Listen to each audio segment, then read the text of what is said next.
Pellerin, bonjour. Bonjour. Donc, je rappelle, vous êtes ministre délégué chargé des PME, de l'innovation et de l'économie numérique. Beaucoup de travail. Oui. Vous avez lancé il y a quelques semaines de cela les assises de l'entrepreneuriat. Très concrètement, quels sont les enjeux de ces assises et où est-ce que vous en êtes aujourd'hui ? Alors déjà, pour vous rappeler le contexte, les assises de l'entrepreneuriat, ça faisait partie des engagements qui avaient été pris dans le cadre du pacte pour la croissance, la compétitivité et l'emploi du mois de novembre. Et donc l'idée, c'était d'offrir un cadre de discussion, de délibération large sur de nombreux sujets pour améliorer la création d'entreprises, les conditions de création d'entreprises et essayer de faire en sorte que nos entreprises puissent se développer, grandir, grossir, mieux exporter, réfléchir aussi à l'entreprise du futur, offrir un cadre juridique et réglementaire et fiscal plus adapté peut-être. Donc il y avait tous les sujets qui tournent autour de la création et du développement des entreprises qui devaient être abordés dans le cadre de ces assises. L'idée étant d'avoir au mois d'avril, à la clôture, une feuille de route que le gouvernement pourra endosser avec des propositions très concrètes et très opérationnelles pour améliorer le cadre de développement des entreprises.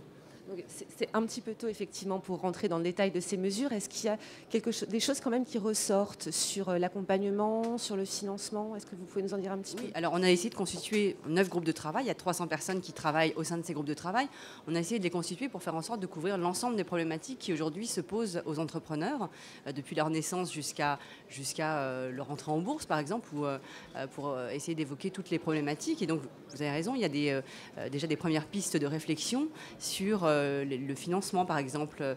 Je crois qu'on va parler tout à l'heure un peu de financement participatif, mais l'idée, c'est de réfléchir à des financements innovants, parce qu'aujourd'hui, on sait bien que les PME sont confrontées à des difficultés dans la chaîne de financement depuis la trésorerie, les problèmes de trésorerie, donc de financement à court terme, jusqu'aux introductions en bourse ou à l'accès au marché obligataire. Donc on essaie de réfléchir vraiment à toute la chaîne, en considérant les besoins des TPE, des très petites entreprises, mais aussi des entreprises de taille intermédiaire, pour proposer des financements innovants.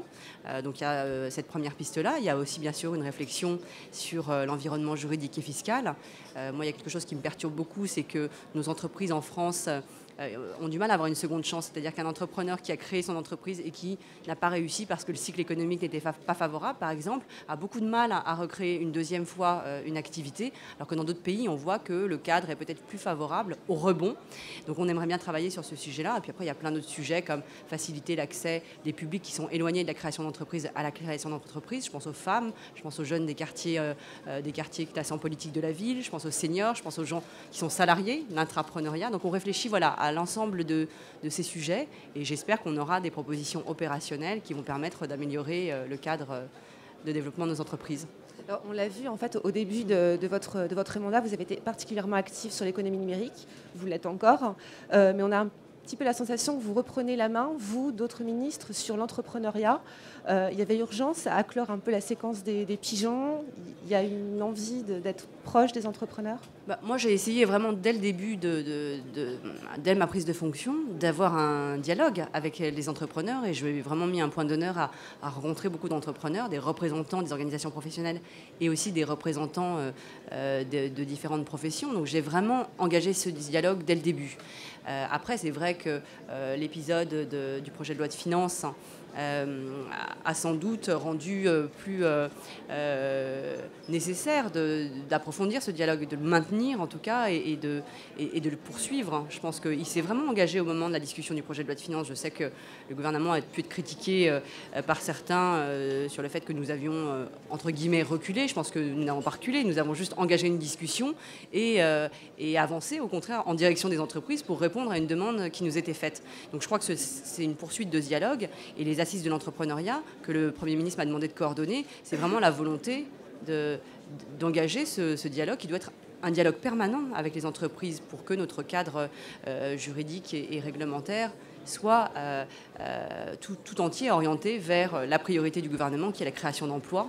Et la création d'emplois viendra des entreprises. Donc je crois que c'est ça qui est important. Il y a y compris un travail qui est fait sur la fiscalité actuellement avec peut-être des aménagements qui vont venir. Alors, c'est vrai que le gouvernement s'était engagé parce que vous savez bien que pour une entreprise, ce qui est important, c'est aussi la prévisibilité, la sécurité, la stabilité. Donc, on s'était engagé à stabiliser le cadre juridique et fiscal précisément pour créer cette stabilité. Maintenant, et les entrepreneurs qui travaillent dans ce groupe de travail, bien entendu, ils sont favorables. Si nous trouvons des aménagements qui vont dans le sens d'une meilleure prise en compte des contraintes ou des besoins des entrepreneurs, dans le cadre de la création d'emplois, de l'investissement, de l'innovation, par exemple, bien entendu, le gouvernement sera ouvert à des propositions qui permettent d'améliorer le cadre actuel.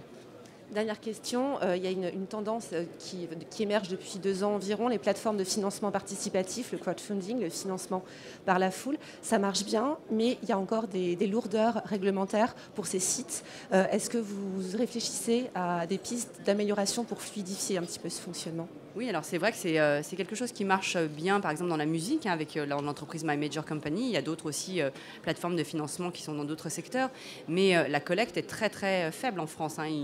Je crois qu'elle est inférieure à 10 millions d'euros, donc c'est quelque chose de très faible. Alors qu'aux États-Unis, la collecte, elle est de plus de 2 ou 3 milliards de dollars. Donc c'est vraisemblablement quelque chose qu'on peut encourager en prenant des précautions, bien sûr, pour les investisseurs.